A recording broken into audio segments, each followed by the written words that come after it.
নবম pay scale বাস্তবায়ন করতে হবে। এটাই আমাদের সমগ্র বাংলাদেশের সরকারি কর্মচারীদের একটাই প্রাণের দাবি। না হলে এর চেয়ে কঠোর আন্দোলন আমরা মাধ্যমে এই সরকারকে বাধ্য করব। আমরা বাংলাদেশের অন্তর্বর্তীকালীন সরকার শান্তিতে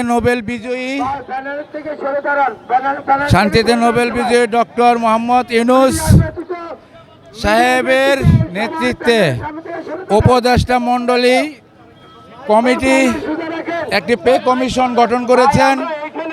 আমরা সারা বাংলাদেশের কর্মচারীবৃন্দ আশা করি যে অন্তর্বর্তীকালীন সরকার পে কমিশন গঠন করেছেন সেই পে কমিশনের সাথে আমাদের প্রস্তাব নিয়েছেন এবং আমাদের সাথে আলোচনা হয়েছেন। তাদের আলোচনায় আমরা অত্যন্ত সন্তুষ্ট।